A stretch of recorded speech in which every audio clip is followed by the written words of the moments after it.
అందరికీ నమస్తే. Vision India ఫౌండేషన్కి స్వాగతం. చాలా సంతోషం ఏంటంటే మన వీడియోలు చూసి చాలా మంది మన ఆశ్రమానికి జాయిన్ అవ్వడానికి వస్తూ ఉన్నారు. అలాగే ఈ సారు మన యూట్యూబ్లో వీడియోలు ప్రతి ఒక్క వీడియో కూడా చూస్తూ ఉంటారంట. చూసి నాకు ఒక 1 month బ్యాక్ సార్ ఫోన్ చేశారు నాకు. సార్ నాకు పెరాలసిస్ ఉంది, మా అమ్మగారు 2 రోజులు నాకు మా అమ్మ వంట చేసి పెట్టేది, ఇప్పుడు మా అమ్మగారు చేతులు అవ్వట్లేదు, ఉండడానికి అవ్వట్లేదు, అందువల్ల మా అమ్మగారిని ఒక్కరినైనా సరే మీ ఆశ్రమంలో జాయిన్ చేసుకోండి అని చెప్పేసి ఆయన బాధపడడం జరిగింది. మరి మీకేంది మీ పరిస్థితి ఏంటంటే, లేదు సార్ మా అబ్బాయి మ్యారేజ్ చేసుకుని వెళ్ళిపోయాడు, నేను ఏదో రకంగా వండుకొని తింటా అంటే నాకు మనసుకి చాలా బాధ అనిపించింది. లేదు రండి, మీరిద్దరు రండి, మీ అమ్మగారు మీరిద్దరు రండి, ఏం పర్వాలేదు నేను చూసుకుంటానని చెప్పడం జరిగింది. చెప్పిన తర్వాత సారు పాపం వచ్చిన 2 రోజులు కూడా, ఎందుకంటే ఇప్పుడు అనాథాశ్రమంలో వాళ్ళు లేరు కాబట్టి బయట ఉండి ఇక్కడికి వచ్చేటడికి వాళ్ళ అమ్మగారు రోజు ఏడుస్తూనే ఉన్నారు. నేను అప్పుడు క్వారంటైన్లో ఉన్నా కాబట్టి రాలేదు. తర్వాత వీళ్ళు ఎక్కడి నుంచి వచ్చారు ఏంటని చెప్పేసి ఒకసారి అడుగు. నమస్కారం సార్. నమస్కారం. ఏం పేరు మీ పేరు? కనకరాజు. ఈ మన విజన్ ఇండియా ఫౌండేషన్ ఎలా తెలిసింది మీకు? యూట్యూబ్ లో చూసారు. ఓకే. చూసిన మంచిగా ఇక్కడ నుంచి అడిగిన ఇక్కడ అడుగుతుంటే బాగుంటుంది సార్, మంచోడు. Okay okay.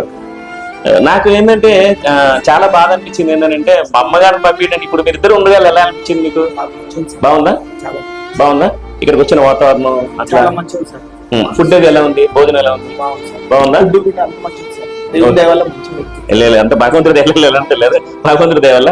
మీకు పెరాలసిస్ కదా, అందరూ అడుగుతున్నారు యాక్టివ్ గానే ఉన్నారు కదా, ఈయన ఓల్డ్ ఏజ్ ఎప్పుడో బెటర్ ఏంటంటే, లేదు పాపం ఆయన పెరాలసిస్ వచ్చింది, దానివల్ల చెయ్యి పని చేయట్లేదు, కాలు ఇది అవుతుంది, దానివల్ల వాళ్ళ అమ్మగారు నిజంగా అనాథ ఏంటంటే వాళ్ళ అమ్మగారిని అంటబెట్టుకున్నాడు తెలుసు. అందులో హ్యాట్స్ ఆఫ్ మీకైతే, ఎందుకంటే ఇవాళ రేపు చాలా మంది తల్లిదండ్రులు చూడట్లేదు, మీకు బాగోపోయినా కూడా మీ అమ్మగారి కోసం మీరు ఆలోచించి మన ఆశ్రమం జాయిన్ చేస్తున్నారు కదా. దానివల్ల అమ్మ ఎలా ఉందమ్మా? మీకు ఎలా ఉంది ఇక్కడ? నీకు ఎట్లుంది అంటుంది. ఇక్కడ ఎట్లా ఉంది? ఇక్కడ ఎట్లుంది? తిండి మంచిగా ఉందా అంటుండు సార్. ఇక్కడ ఎట్లా ఉంది? ఇక్కడ మంచిగా ఉందా? అంటుండు. ఇక్కడ మంచిగా ఉందా? ఇక్కడ మంచిగా ఉందా అంటుండు. మంచిగానే ఉందా? బాగుందా? తిండి మంచిగా పెడుతుర్రా? భోజనం తిని మంచిగా చూస్తారా? మీరు మీ కొడుకు దగ్గర ఉన్నారు కదా, నీకు ఎట్లా మంచిగా అనిపిస్తుందా? మీకు ఎలా ఉంది సార్ ఇక్కడ పోతారు? అమ్మ దగ్గర ఉండడం వల్ల ఫుడ్ అది బాగా పెడతారా?